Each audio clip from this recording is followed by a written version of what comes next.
Hi, everyone. Let's give everybody a second to log in and get settled. I see some people still trickling in, so let's just give it a moment, okay?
Perfect. Let's go ahead and get started now that everybody's had a chance to get settled in.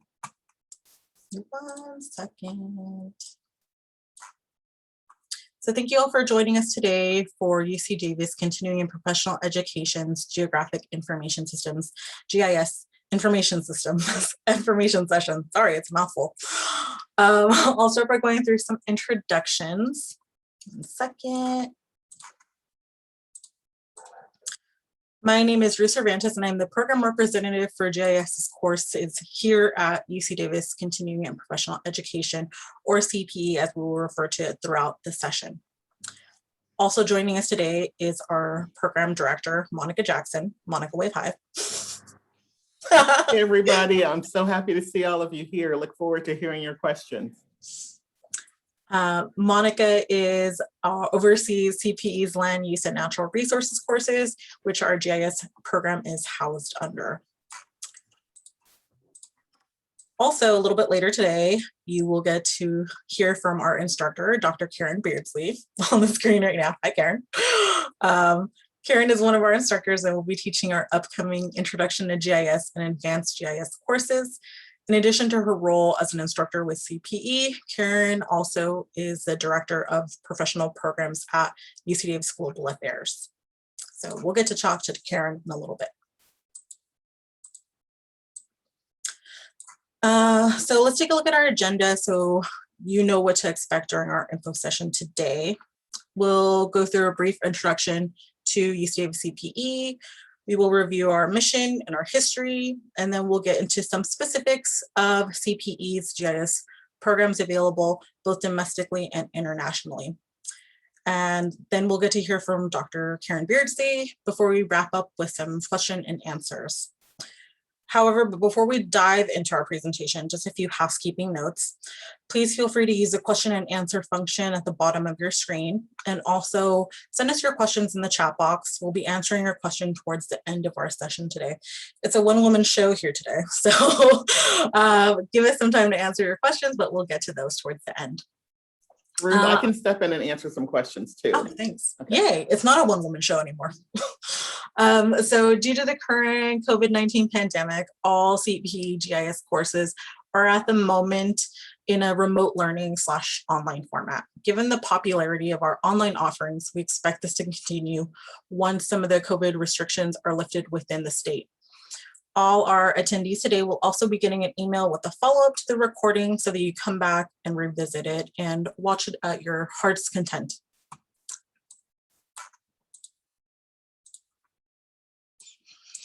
Okay, to get a sense of where everyone is at in their learning journey, let's take a quick poll. 1 second, let me launch it. Okay, everybody should be seeing the poll on their screen. So you want to get a sense of where everyone is at. So how many of you have taken classes from UC Davis CPE, formerly UC Davis Extension before? If you've taken any UC Davis Extension courses before, that would count. So we'll give people a little bit of time to answer.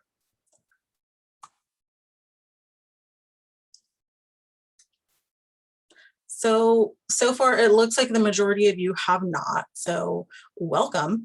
Thanks for joining us today. We really appreciate it. And for some of you that have taken a course with us before, thanks. And it's always nice seeing a familiar face.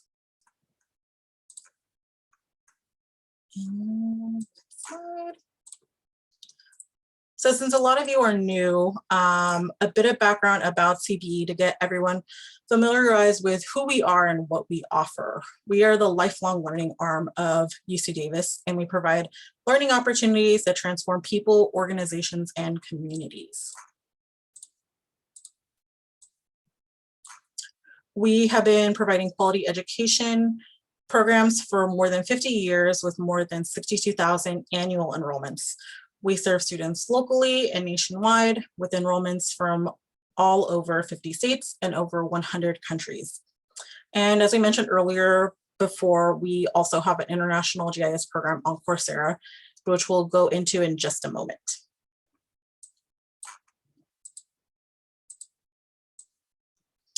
Hey, Ruth, yes. Before you move on, I'd just like to elaborate on what you just talked about our student profile, and just add that I would say 95%, it's probably more like 99, but I'm gonna hedge my bets here, of our students are professionals working in a field. And so they take these courses from us to learn more about whatever area of interest they're in, or for job change careers, or just to do a deeper dive on a particular subject. So while you may come across a matriculated student, a student who is enrolled on campus, 99% of the time you may run into a professional colleague in one of our classes because they are professionals working in their field. All right, I just wanted to add that little bit. Thanks, Monica. All right. Next, we have another poll. So now that you know a little bit more about us, we want to learn more about you. You should see another poll on your screen. So what brought you to this information session today? Are you looking for professional development or a career change? Do you want to expand on your existing knowledge? Has a friend or colleague just talked your ear off about our programs? Or is there something else that brought you to us today? So we'll give everybody a little bit of time to fill out that poll.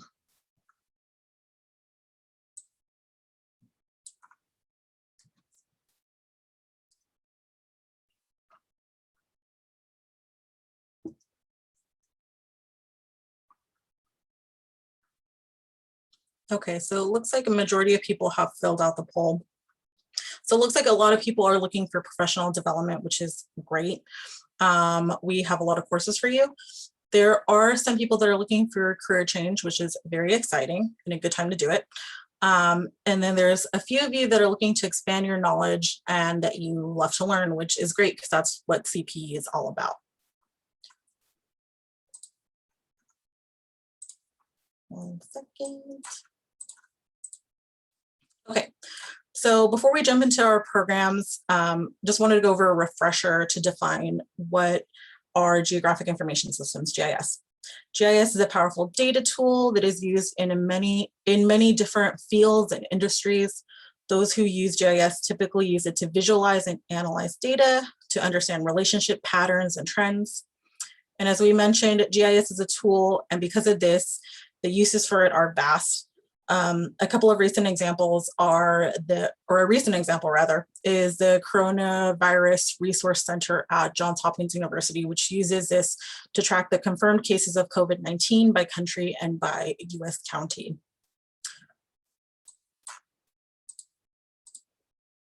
Okay, so now that we've gone over the refresher, CPE has a GIS professional concentration and a GIS specialization. Both of these options are taught by industry professionals as well as academic staff. And some of these courses are covered in our GIS professional concentration, address a variety of topics from using GIS for cannabis regulation to Python programming for GIS. Our courses are accessible for both domestic US students and those internationally as well. Our courses have two audiences, those that are new to GIS that we mentioned before, and those with some experience that are just looking to gain some professional development.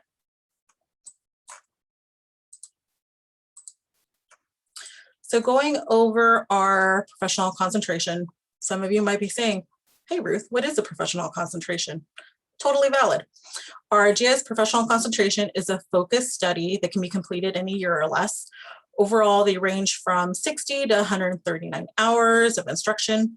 And for some perspective on how long a course may range, our courses are typically shorter. They range from 1 to 2 weeks of instruction in our online format. And when we're in the ground classes, which is in-person courses, they range from 1 to 2 days to 3 days to sometimes 2 weeks. It kind of runs the gamut. Our professional concentration requires no application fee. Therefore, you're more than welcome to try out a course or two to see if it works for you before committing to the full suite of courses. Professional concentrations are short because we know you're busy, and we want to make sure that you can learn this content and then go back to your respective online worlds and apply it as soon as possible. A little bit more about our GIS Professional Concentration. It consists of 4 required courses, which you are seeing on your screen right now. There's also 3 required elective courses, which can be any courses in our GIS portfolio. We recommend anyone that has limited GIS background or then maybe completely new to GIS to start off with our Introduction to GIS course, which will be coming up and is taught by Karen later this month from April 26th through the 30th. This course is great to get you used to the fundamentals of GIS, how it can be applied, and as a primer to Esri Arcgis Pro software. So you can use the skills you learned in that course and apply it to the next course, which is coming up in spring, which is our Introduction to Open Source GIS, which is offered on June 3rd through the 4th. And that course will explore kind of the topics that you've learned in the Introduction to GIS course, but also apply it using QGIS open source software. So 2 varieties there.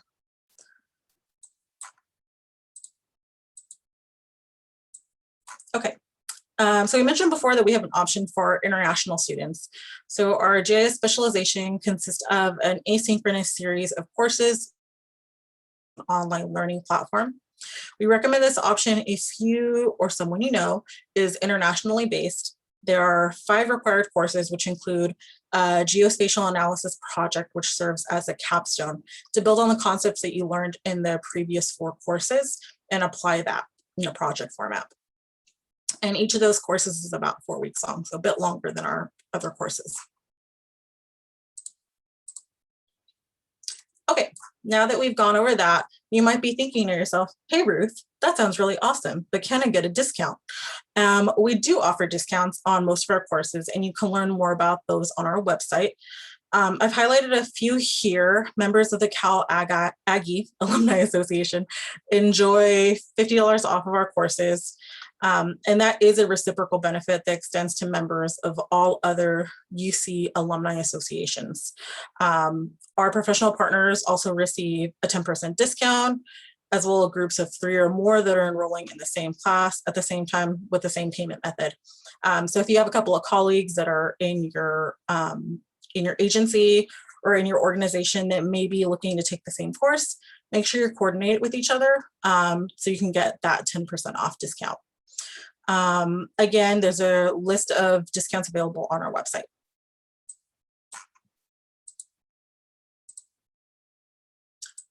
Next, to thank you for attending today, you will be emailed out a $100 off coupon that is good for one-time use by new students only and is good for any course. This coupon does expire, so please be sure to use it within 1 year.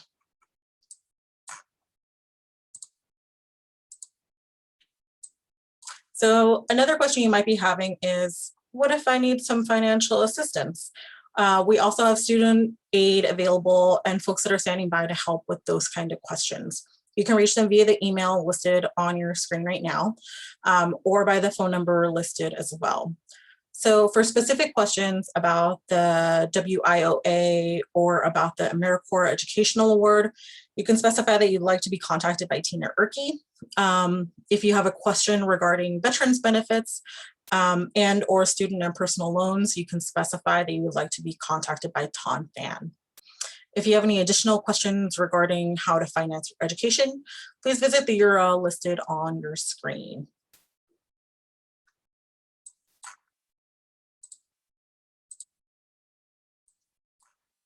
So moving on to our guest speaker, Dr. Karen Beardsley. As I mentioned before, Dr. Beardsley is one of our GIS instructors. It teaches Introduction to GIS as well as Advanced GIS for us. Karen has taught GIS with CPE since 1996, when she helped develop our first GIS course offering. Karen received her PhD in geography from UC Davis and has worked with UC Davis since 1994 as a researcher and as a GIS specialist. She currently serves as a director of global professional programs at the Global Affairs Office at UC Davis, and her interests in GIS include applications of GIS and other geospatial technologies to biodiversity protection and land use planning, as well as developing international connections and opportunities for UC Davis students, scholars, and faculty around the world. Thanks for joining us today, Karen. I don't know if you can hear me, Karen. Yes. Awesome. Yes, I was on mute, of course, you know. No worries. Yeah. So Karen, I wanted to start off by asking you a few questions. So we just went over your very accomplished background, but can you tell us more about your experiences relating to GIS? Yeah, sure. I should have said that I did that. I started teaching when I was 10 years old, just so that, you know. You can add it in. It does kind of date myself. So I actually, I started using GIS in 1989, and it's when I finished with the Peace Corps, and I was a Peace Corps volunteer in Kenya, working on a project to estimate elephant populations for the continent of Africa. So I sort of fell into this very global and impactful project as my very first GIS experience. I didn't even know what GIS stood for. And next thing you know, I'm helping the African elephant go on the endangered species list. So that it was really it's called being in the right place at the right time, but it really helped spearhead what I ended up doing up until to now and in the future. So I was basically, once I started, I was hooked on GIS, and of course it's changed dramatically over those years. And the tools that I used back in 1989 don't look anything like the tools that we're using today. So, one of the great things about teaching GIS is I get to keep my skills up, and it helps me always learn. And this is what's true about GIS now is everyone's always learning. So there's no one person who knows everything. It's so many different pieces now that you have to kind of, get your specialized piece. And that's why different people probably teach different aspects of it, because it's very hard to be an expert in everything. So I just also wanted to add that I absolutely love teaching. And I think I was really excited when I was the first person to teach GIS for what was then University Extension. And the person in Monica's position, the director, just approached me and said, will you teach a 2-day GIS class where you just lecture for 2 days to people about GIS? And I said, absolutely not. I said, GIS is all about doing GIS. It's not about, lecturing at people. So I really made that insistence, and I'm glad I did, because I think the idea is that you only learn by doing. And I keep that philosophy as much as I can in my teaching. So I've been teaching for CPE, on and off. Obviously, I've always have a full-time job in addition to teaching for CPE, but I love it because I really like seeing who's doing what in the industry out there. I also do teach just a little bit more of my teaching is I teach now for UC Davis. I started, well, first of all, I was a Fulbright professor in Bhutan, if anyone knows where that small little country is. And actually one of my students is on this call. So I was very excited to see that is on this call. So one of my students from the first year I taught in Bhutan is actually here. So hi, Kyle. So that was 2015 to 2016 that I was a professor at this small college in Bhutan. And then I started taking study abroad classes from UC Davis in 2018 and 2019. Obviously couldn't go last year, but I taught for UC Davis the main GIS class last summer, and I'm going to teach it again this summer. So love teaching. Yay. So just to reiterate, so you've led many lives within GIS, but about how long have you been teaching for CPE again? Yeah, I can't remember if it was 95 or 96, but that would be something like 25 years. So it's been quite a long time. And again, like I said, it's always changing. And even if the class is called the same thing, it's always being modified and updated because the software has taken so many interesting developments over the years. So. So in your opinion, in what ways does your professional experience inform your teaching? I mean, I think obviously I can talk more about the areas where I've had experience. So if you want to talk about, how to estimate elephant populations, I can tell you a bit about that. But I think the important thing though is that any kind of professional experience is going to help give a richer experience to students. And as much as they may not like it, I like to tell stories. I like to incorporate things and experiences I've had along the way with students as they're learning. Yeah, like I said, in fact, it's interesting because now I have this, what's really a administrative job in global affairs. However, I've been incorporating many of the newer tools, which have to do with ArcGIS Online and dashboards and surveys and web maps and all of these kinds of things that have come now into the general realm of what people can do with GIS. And so even though my job is a bit different, it's not research focused anymore, I'm able to bring that into what I do and keep learning and then keep being able to teach as I'm learning. So it's always the way I like to proceed anyway. It keeps everything fresh. So you mentioned, and you kind of touched on it in a couple of different areas, but GIS is all about evolution, right? It's an ever evolving field.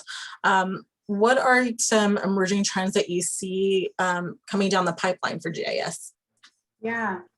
Well, clearly things are moving more online and cloud-based. Certainly ArcGIS Online is a great example of that. One thing that I'll mention is that I always tell people this, that I don't work with QGIS and I don't work in the open source platforms, but they are out there and I think they can be very useful for different people depending on what they're doing. But I do think that this interoperability among different types of products, certainly on the Esri platform, so the ArcGIS line of software tools, everything's working together better than it ever has. And the other trend I want to mention is the availability of data. Because back when I was first, working in Africa on elephant populations, of course, there was no internet, so that kind of made it hard. But really wasn't any kind of authoritative data or any sense of, nobody really talked about metadata. So, keeping track of information about data so you know what you're working with. None of that was there. So the fact that you can now go online and find authoritative data sources and understand how they were collected, who's the steward of that data, how often it's updated, when it was last updated, all that kind of stuff is readily at your fingertips, and thousands upon thousands upon thousands of great data sets. That would have been just a dream back when I was first working on this. So that's another thing. It's much more data is available, and of course functionality and speed are also really improving over time. Awesome. With such a vast teaching experience that you have, can you share an experience that you've had when engaging with students in the classroom and or online? Yeah, I mean, I when I taught this last summer, it was my first.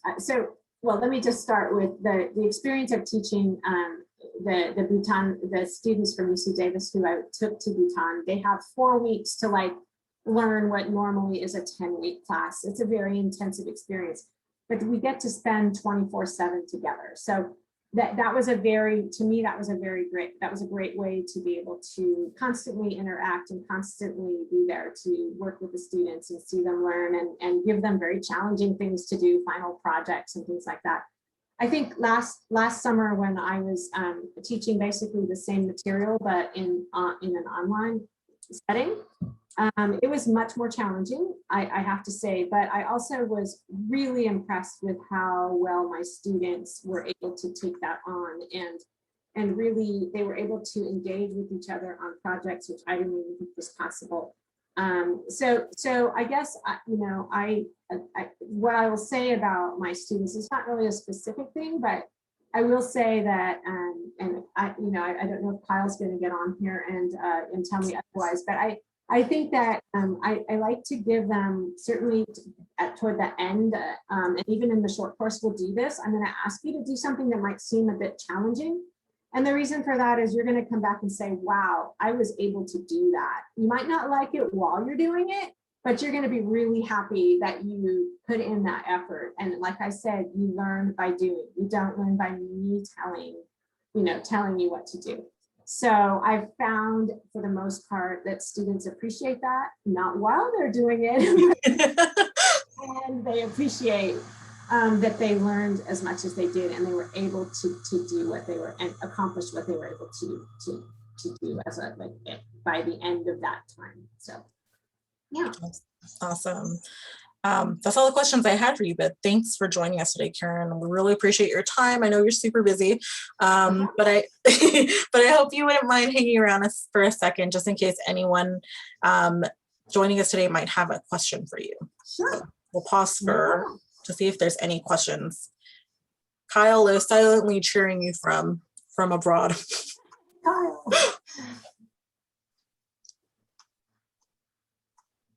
And also, I'll mention that also on the call is Yuri Walsh, who is going to be the sort of like the TA for this class. She's going to be helping out and holding some office hours and really being able to help people that are taking this class, get through some of the lab exercises if there's questions. So it won't just be me, which is really kind of nice. So I'm glad Yuri could join today too. And that's something different from what we had last time I taught the class, which I think would be nice. Yeah, it should be pretty exciting. I don't see any questions coming in from the chat yet. I've been answering them if they've been. No, I know. I was looking to see if there were any for Karen specifically. We did have, let me see. Kyle is again cheering you on as your very vocal cheerleader here. So we did have a question earlier, and I think this is a good question for you, Karen. Somebody was asking about the differences between Arcmap versus Arc Pro. Could you describe the differences really briefly? Yeah, I mean, basically, the company Esri did a complete remake of their user interface. And this is really to help with this whole interoperability thing that I was mentioning earlier and the importance of that. So Arcgis Pro does everything that Arcmap did. And I see it's just different. I won't say versions of the software. It's really a different user interface for the software. So I have to say transitioning from Arcmap to Arcgis Pro is not necessarily a simple transition.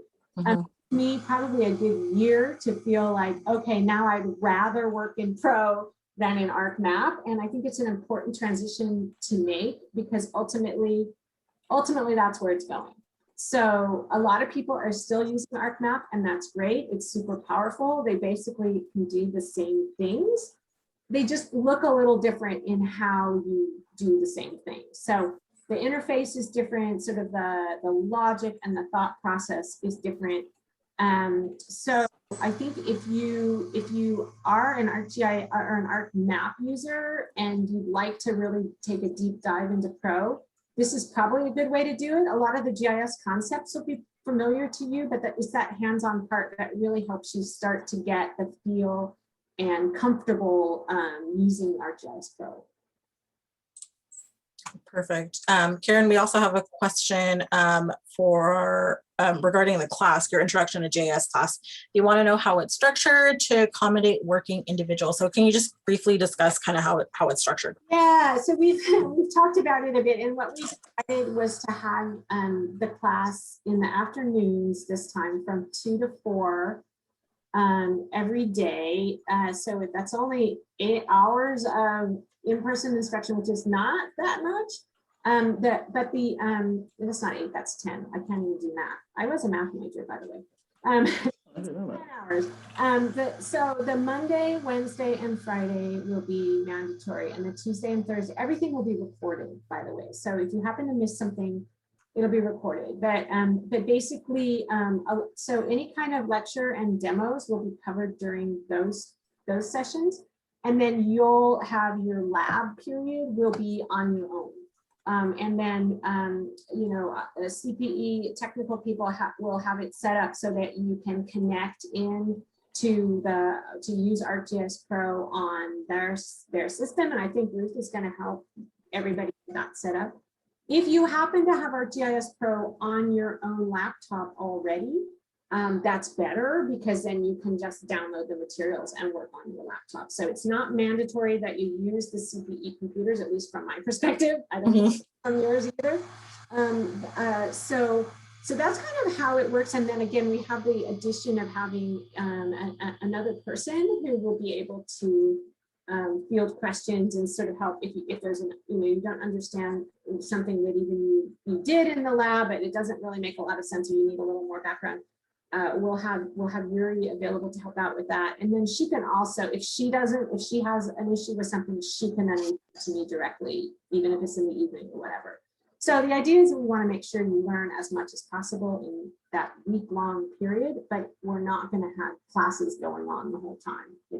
That's basically how it's structured. If there's any more specific questions, please let me know. Awesome. Thanks, Karen. Trying to see if there's anything else. Let me add one more thing, is that we're going to use Canvas as sort of the main platform, where you'll have access to the slides. So any of the lecture slides, you'll have access to the lab exercises and the data. And also the links to Zoom. So that platform is really a nice central way for doing that. You'll also have to turn things in, so it's not just exercise and then you say, all right, I'm done. Each lab almost every lab exercise has sort of just a thing that you turn in. Most of them are just PDFs that you create, like a map that says, okay, I did it up to this period and here's my map. And I'll be correcting those, and that's part of what gets graded. So this course is actually graded, which means there's also a quiz on Wednesday, and then there's also sort of a practical exam that'll be on Friday. So it's a letter grade, even though it's only a week long.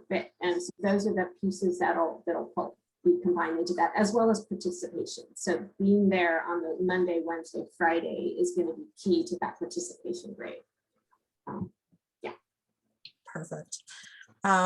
Thanks so much, Karen, for again taking the time to chat with us today. If I see any questions from anybody else, either later today or via email or anything, I'll definitely pass them along your way. Again, our course is scheduled to run on the 26th of this month. So because it is requiring such a technical background, we want to make sure everybody gets access to a UC computing account. So because of that, we just want to make sure that everybody registers for this course about a week out in order to get all that stuff situated. Thanks again, Karen. Appreciate it. And I'll see you in a couple weeks. Yeah, absolutely. Thanks for the Thank you, Karen. Okay. Bye. Bye. Kyle again cheering Karen on. Good to see you, Kyle. You need to send an email or something. I vote that we have Kyle at all of our info sessions now. Because you gotta bring him on. He's the best cheerleader there. Kyle's gotta have his own picture, and yes. That's right. Okay, moving on. Okay, so we've covered a lot today, and we're kind of curious to know kind of what you might be feeling right now. Are you ready to sign up for some of our GIS courses, or do you maybe need a bit of time to think about it? Or do you have any questions, or maybe you're unsure and need time to think it over? Totally valid. Let me launch this poll so you can see what I'm talking about. Okay, so you should be seeing the poll on your screen now. So I'll give everybody a little bit of time to go ahead and fill that out.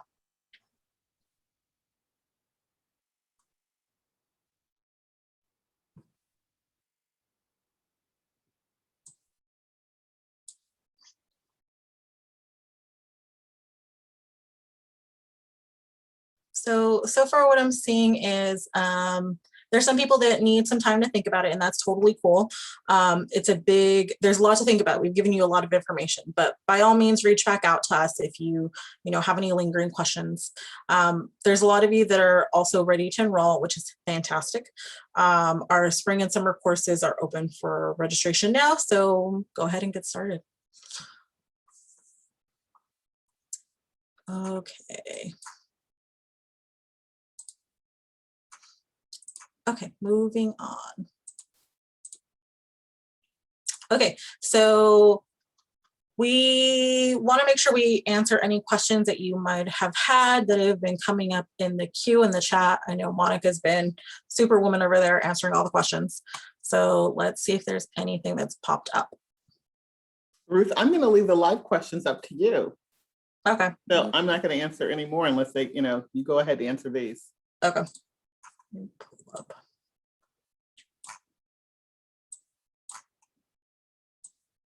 Don't see any open questions yet.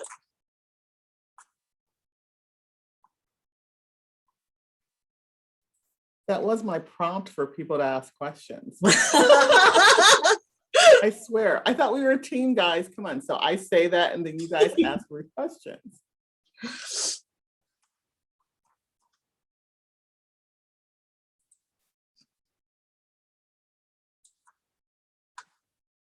Oh, good question. Thanks, Heather. Heather took the bait. Does this course give a certification? So you would receive a letter of completion for the course. A lot of students ask for that so they can show their employer that they've taken the course or they've completed it in some form or fashion. On it, it'll say your name. It'll also say the dates of the course and about how much the tuition was for that. So hope that answers that, but just let me know. Joseph is asking a fantastic question. Is Mac okay, or is a PC recommended as it was years ago? Again, Joseph, that is a fantastic question. So for those that are new to GIS or maybe not as familiar as Joseph is talking about, Esri software, which is Arcgis, anything you see with Arc in front of it, is an Esri product. Esri is proprietary to PCs specifically. So because of that, because it's the industry juggernaut, we wanted to make sure and make that accessible to everybody. So when we were in-person learning back forever ago, when we were all in person, we had a dedicated computer lab that we were able to provide that. However, because we're in an online format now, we offer a web-based computers. So, which is important. That's why you need the computing account in order to access those. So it's a bunch of cloud-based computers that Karen was talking about a little bit earlier. So everybody would get a license and be able to get access to the software that is already on those computers. So you wouldn't have to use your own computer. So if you have a Mac, you would still have access to it. However, like I was talking about earlier with open source GIS is exactly that. It's open source. So what that means is you don't necessarily have to have a PC to be able to use open source GIS. So for that course, you wouldn't necessarily need to have a PC for that. You can use a Mac for that one. So thanks, Joseph. That was a great question. Ruth, I'm answering Annika's question. Okay. I was wondering if these courses are also available in fall. That's a great question, Kyle. So our Introduction to GIS class is also offered in fall as well. And we have other courses that we also offer in fall as well. And I can give you a list of those separately. So I'll send you something a little bit later today.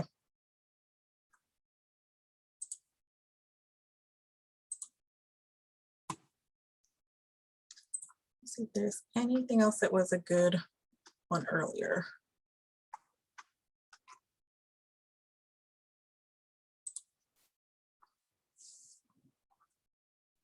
You have another one.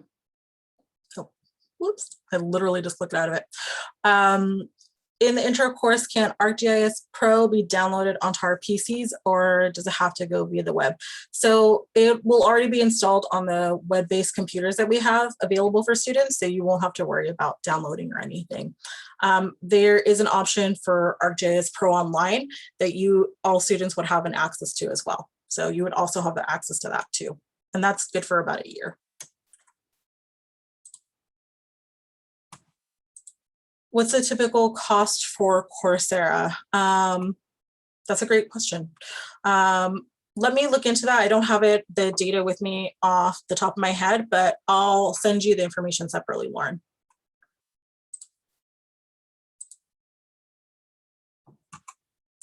Anything else?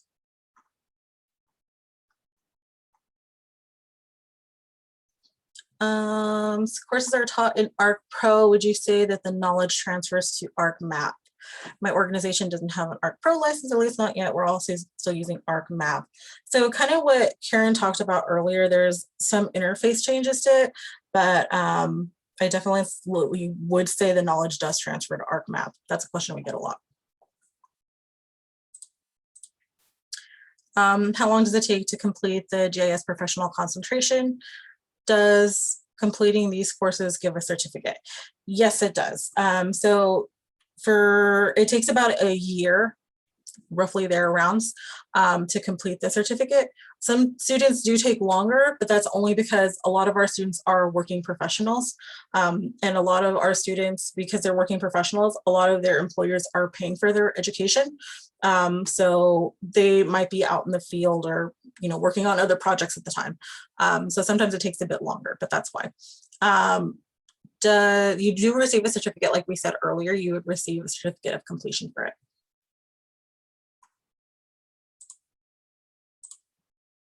Heather's getting all the kudo points today. What program do you use that uses Arcmap? I think that's one of your questions. In the specialization, which is currently being restructured, it has Arcmap, but it's going to be shifting over to Pro, which again is the industry standard that Karen was mentioning earlier. So that's going to be switching over.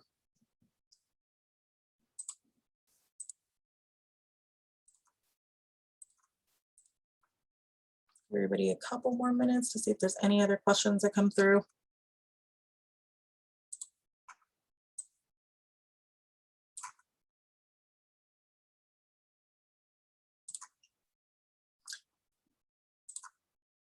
Okay, so moving on. If you have any other questions, feel free to list them in the chat or in the question and answer, and we'll go ahead and answer those. And any that pop up after the fact, we can send you an email on.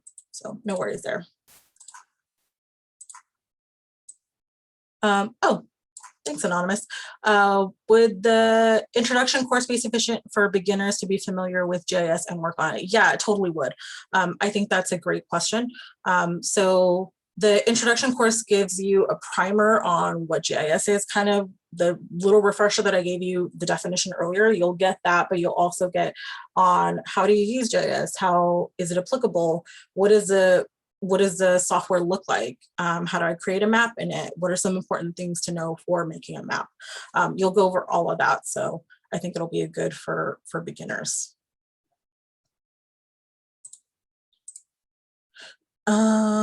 Can you talk a little bit about database management and GIS? Do courses later help those with SQL experience, etc., bridge the knowledge? There is a lot of conversation, kind of what Karen mentioned earlier with data. There is a component of the introduction course that talks about that.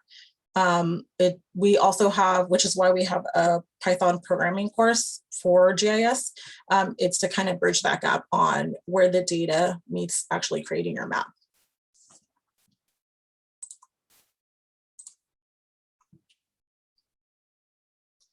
How long before the deadline should we be applying for the course? That's a fantastic question, anonymous attendee. So our course begins on the 26th because it takes people some time to get their licenses set up because unfortunately it isn't just going through our CPE unit, it goes through campus IT. So because of that, we give about a week buffer for everybody to get everything settled out. So I would say try to enroll no later than Sunday, the 18th would be my deadline. But if you have any questions on that or anything, feel free to reach out.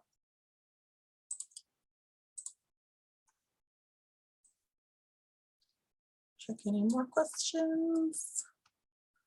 Okay, just because we're wrapping up on time, I'm going to move to the next slide. But again, if you have any other questions, feel free to ask. So for any questions, we have our enrollment coach. Her name is Kathy Zhao. She has a Calendly link here, which is calendly.com/Kathy Zhao. And she's available to take any questions. She can meet with you for 15 minutes via Zoom and kind of give you more introduction on our program and more questions that you might have as well. In addition, I'm also going to put in the chat.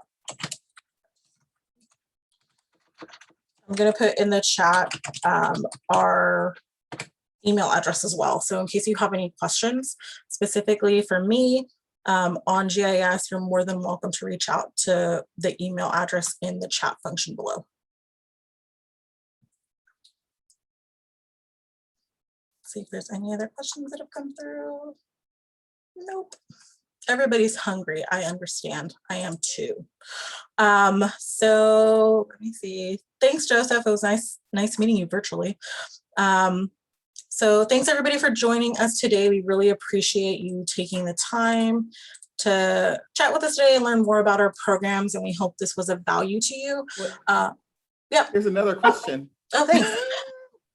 Speaking of questions, what if we won't be able to attend some of the sessions because of our classes? For the introduction class, I think is what you mean. If you have an extenuating circumstance, like something going on, childcare or something, please reach out to us. If you have a question specifically for your class, which it sounds like you do, feel free to go ahead and email me at lunar@ucdavis.edu, and we can chat about that more. Okay, no problem. So again, thank you everybody for attending. We really hope this is value to you. We look forward to seeing you in either an appointment with Kathy at some point, or via email, or even better, in one of our upcoming GIS courses. Thanks everybody for attending. I really appreciate it. Have a Thank great you day. all.